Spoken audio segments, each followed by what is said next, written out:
살아계신 하나님 아버지, 감사와 찬송과 영광을 올려드립니다. 오늘도 생명을 주시고 새로운 한 날을 허락하시고 저희들의 발걸음을 아버지의 집으로 옮겨주셔서 하나님께 찬송을 드리며 기도하며 생명의 말씀을 듣는 이 복된 자리에 저희들을 있게 해주시니 감사합니다.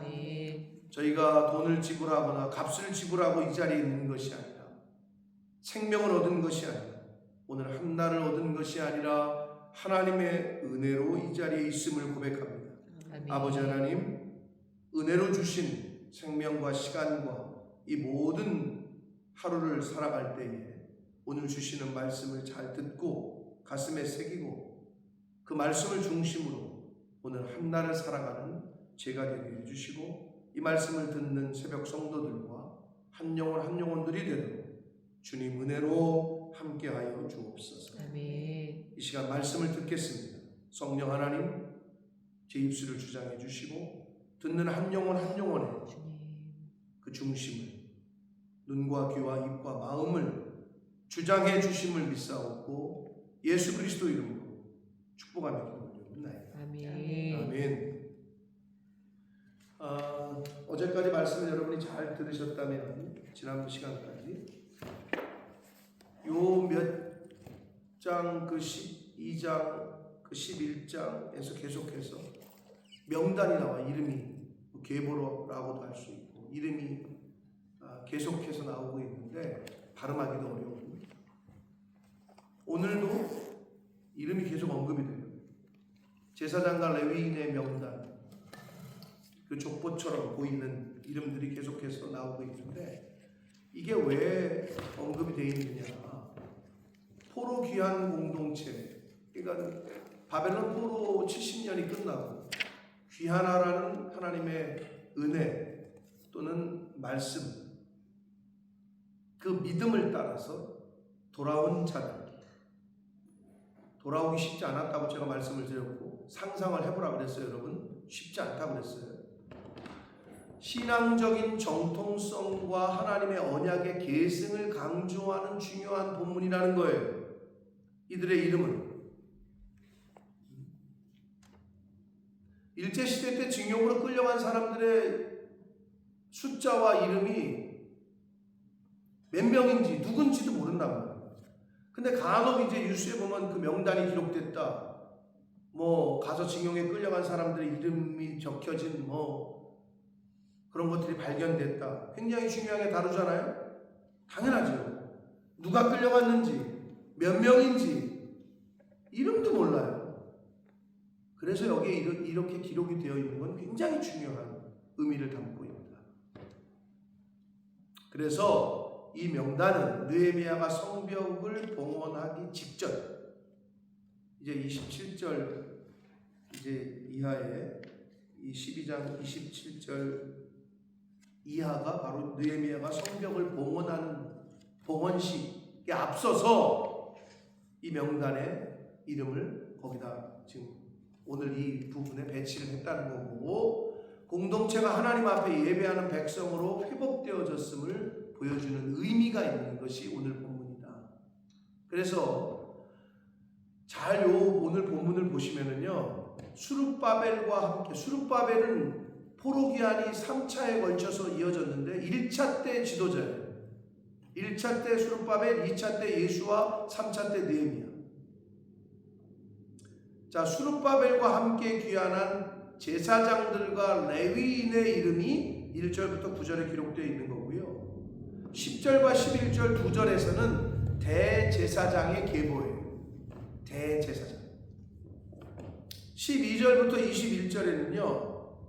요야김 시대 제사장 가문의 대표자들의 명단이 기록되어 있는 거고, 22, 23절은 레위인들의 명단에 이름이 기록되어 있는 거고, 24, 25, 26절은 성전 예배를 담당했던 레위인들의 직무에 대해서 그 사람들이 누군지 기록을 하고 있습니다. 자, 그렇게 나눌 수 있는데 다시 한번 보면 1절부터 9절은 뭐라 그랬어요? 그 수룹바벨과 함께 귀환한 제사장들과 레위인들에 대한 이야기인데 1절에 보시면 스알디엘의 아들 수룹바벨과 예수와 함께 올라온 제사장들은 이렇게 되어 있잖아요. 1차 포로기한 당시에 수룹바벨과 대제사장 예수아와 함께 돌아온 제사장들의 명단이 기록되어 있다는 거예요. 이거는 에스라 2장에 나오는 이름과 거의 일치해요. 그럼 왜 이 명단이 중요하느냐? 제사장들의 정통성, 성전 봉사의 합법성, 아무나 그냥 와서 그냥 하는 게 아니라는 것을 이 명단을 통해서 다시 알려주고 있는 거고, 언약 공동체, 이스라엘 공동체의 연속성을 보여주는 거라는 거예요. 그래서 중요하다는 거예요. 그래서 제사장은 단순한 종교 지도자가 아니라 하나님과 백성 사이를 연결하는 언약의 대표자들이었다. 그래서 족보가 중요했다는 거예요.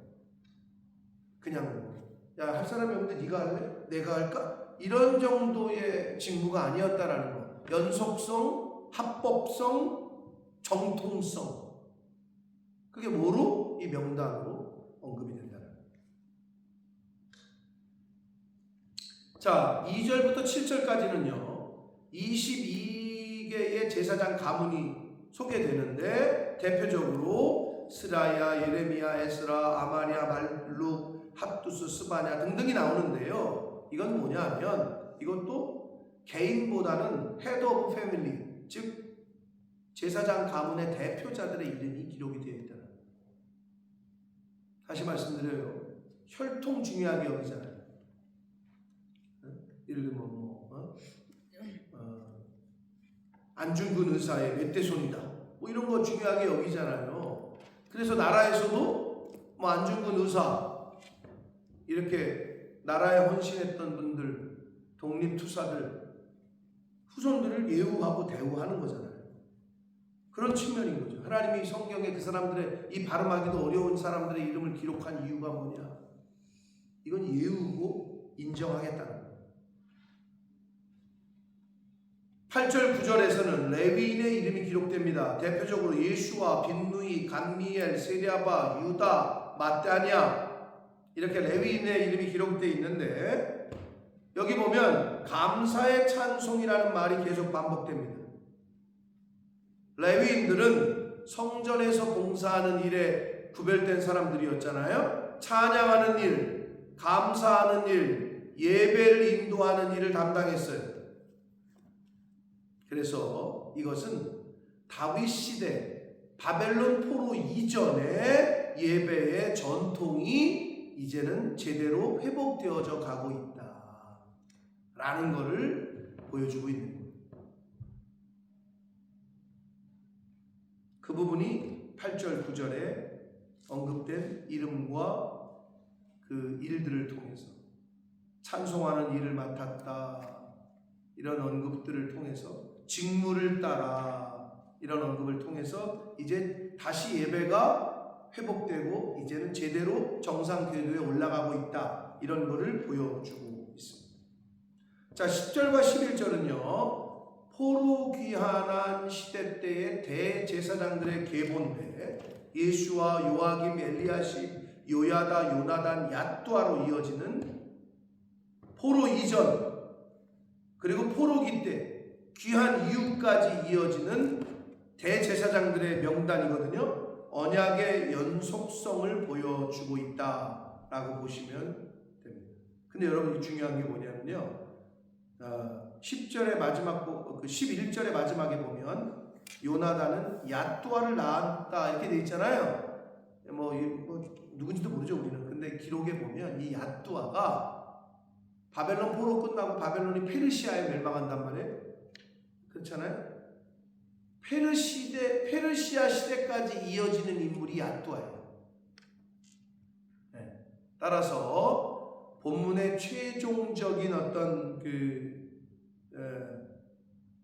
에디트 편집은 느헤미야 시대 이후에 이루어진 것으로 보는 학자들도 있다는 거예요. 즉 언약의 대제사장 제도의 정통성이 포로기 이전에뿐만 아니라 포로기 때 그리고 이후의 시대까지 계속해서 이어졌다라는 것을 성경은 보여주고 있다는 거예요.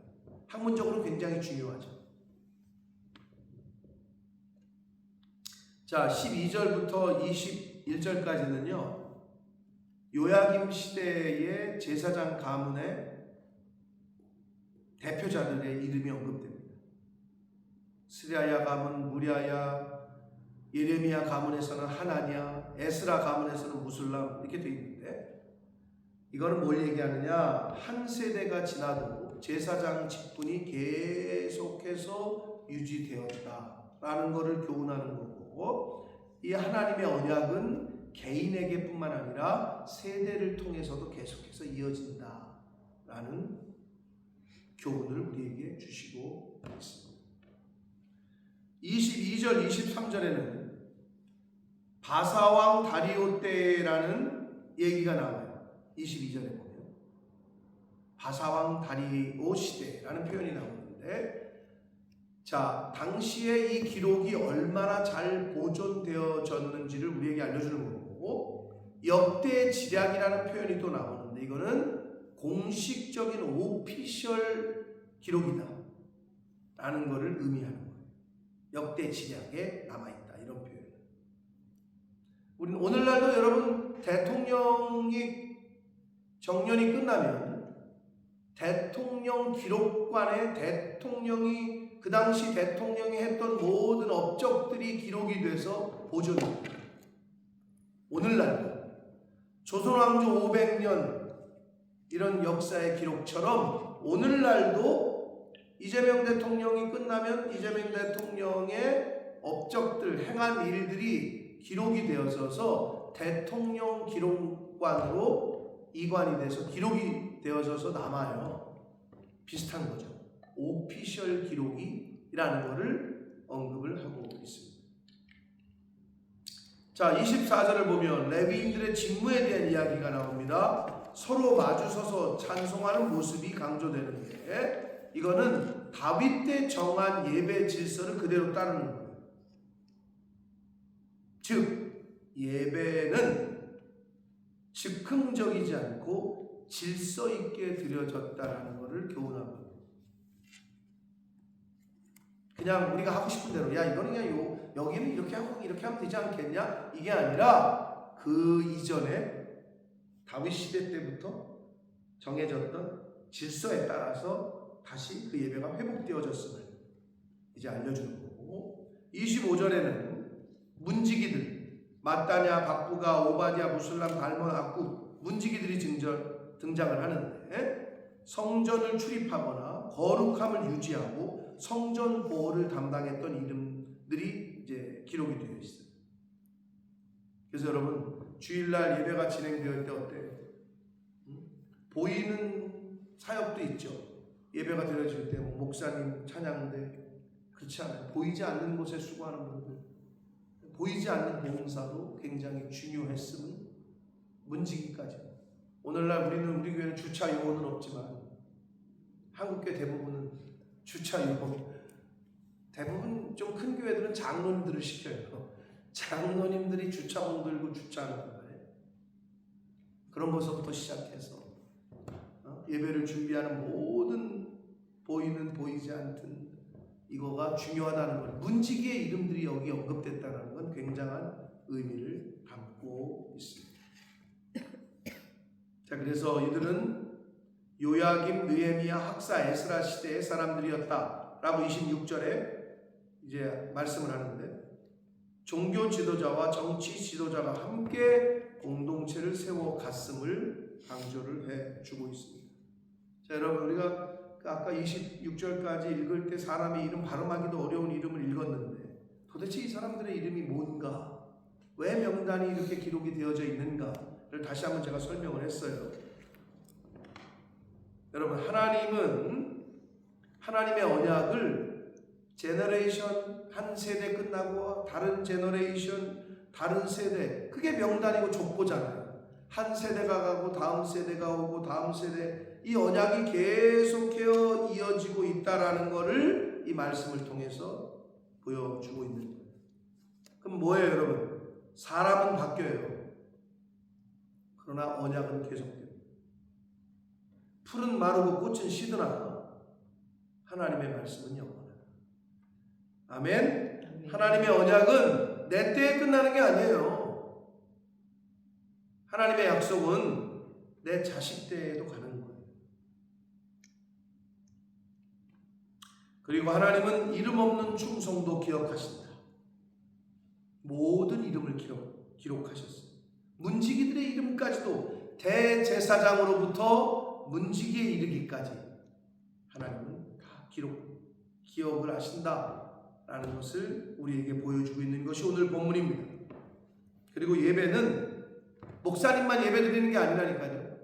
공동체 전체의 사역이다. 제사장, 레위인, 찬양대, 문지기까지 모두 등장합니다. 예배는 한 사람의 사역이 아니라 공동체 전체가 함께 드리는 봉사라는 것을 교훈해 주시고 있습니다. 여러분, 우리가 오늘날 예배에도 느끼잖아요. 집을 떠나서 교회에 들어올 때 안내하는 사람의 그 따뜻한 미소로부터 이미 은혜는 시작됩니다. 찬양대의 찬양으로부터 마음이 열리기 시작해요.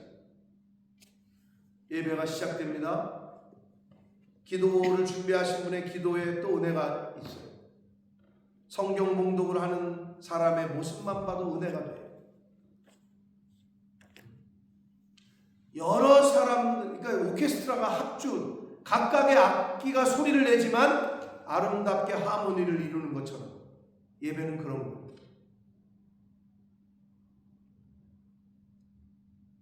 주방에서 봉사하는 거, 주일학교, 애들 돌보는 거, 끝나고 뒷정리하는 거, 이 모든 것들이 함께 이루어져 공동체가 함께 해 나가는 것이 그게 예배입니다. 그래서 질서 있는 예배는 하나님께 영광이 됩니다. 그래서 본문은 다윗이 세운 질서를 다시 한번 언급을 해요. 예배는 감동만이 아니라 질서와 준비를 포함한다는 거예요. 그래서 사도 바울이 고린도전서 14장에서 무슨 말을 하냐면 모든 것을 품위가 있고 질서 있게 하라 라고 권면해요.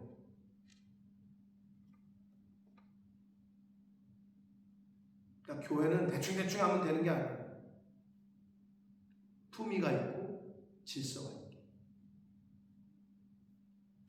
그리고 여러분, 신앙은 계속돼야 된다라는 건 오늘 본문을 통해서 교훈해 주셔요. 요야김 시대, 엘리야십 시대, 요야다 시대, 요나단 시대, 아뚜야 시대 계속해서 이어졌다라는 것을 오늘 이 명단을 통해서, 족보를 통해서 보여주고 있습니다. 한 세대가 믿음을 지키면 다음 세대가 그 믿음을 이어받아서 나아가는 것. 이것이 중요하다. 이게 진정한 의미의 선교다. 선교하면 어느 지역에 계셔요? 이렇게 에어리아 개념을 갖는단 말이에요. 아프리카, 중국, 북한, 중앙아시아, 영국 이런 지역적인 개념이 아니라 선교는 그래서 세대적인 개념이 아버지 세대, 아들 세대, 손주 세대 그렇게 이어져 가는 것. 그게 믿음이고 그게 선교. 사랑하는 성도 여러분, 하나님은 우리의 이름과 섬김을 기억하십니다. 아멘. 마일리지 얘기했잖아요. 제가 마일리지 쌓이는 거. 그 마일리지 쌓으려고 그 회사만 이용하고 그 비행기만 타고 그 가게만 이용하고 그러잖아요. 그 마일리지 쌓이는 게 또 재미가 들리면 또 천국의 마일리지가 쌓이는 거예요. 이거는 그 어떤 마일리지, 요즘 항공 마일리지도 소멸 시한이 있어요. 그 기간 내에 안 쓰면 소멸돼요. 없어져. 여러분, 근데 천국 마일리지는 없어지지 않습니다. 아멘. 그걸 기억하시죠. 하나님은 우리의 이름과 섬김을 기억하신다. 눈에 띄지 않는 봉사, 아주 지극히 작은 것까지도 하나님 앞에서는 결코 헛되지 않습니다. 그래서 교회의 건강함은, 공동체의 건강함은 한 사람의 능력으로 되는 게 아니에요. 여러 지체의 다양한 사역이 조화를 이룰 때, 다양한 섬김이 하나가 될 때 그 교회, 그 공동체의 건강함이 드러나게 됩니다.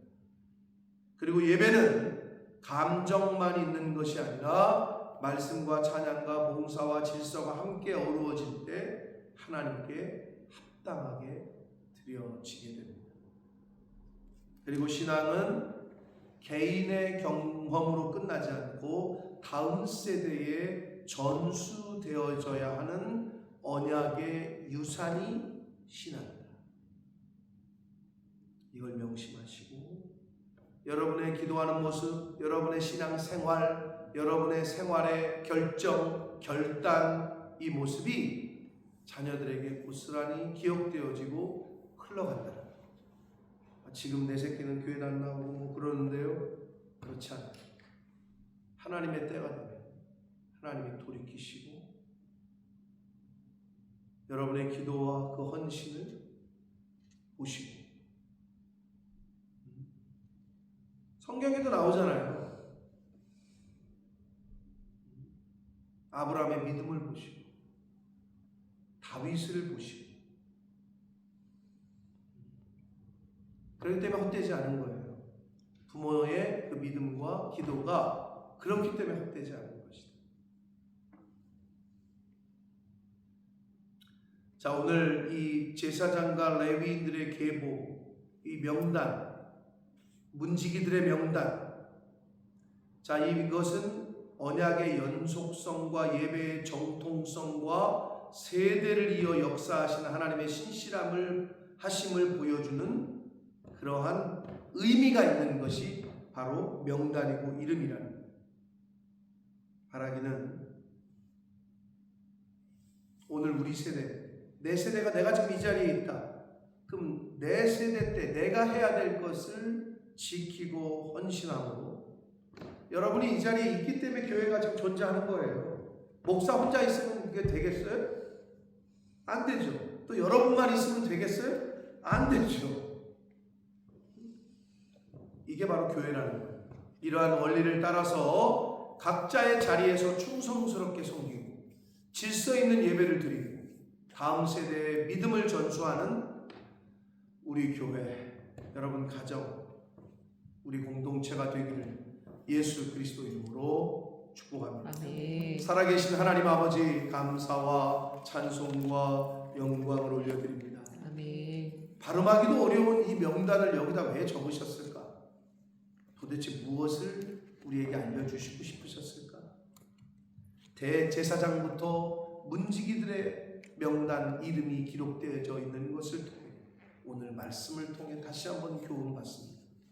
아버지 하나님, 하나님의 말씀은 영원하시다 말씀하셨습니다. 아멘. 사람은 변하고 할아버지 아비 세대는 가더라도 또 내 세대는 가더라도 내 후손이 그 후손이 하나님의 약속은, 하나님의 언약은 영원한 줄 믿습니다. 아멘. 지금은 그렇게 되어질 것 같이 보이지 않고 지금은 뭐가 안 될 것처럼 보여도 하나님의 신실하심과 하나님의 언약을 믿고 기도하고 엎드리고 충성하는 지금의 이 부모 세대의 이 자리에 있는 새벽 성도들의 그 모습과 기도를 하나님이 다 보시고 들으시고 응답하실 줄 믿습니다. 아멘. 아버지, 이 언약을 붙잡고 이 약속의 말씀을 붙잡고 오늘을 살아가는 이 새벽 성도들과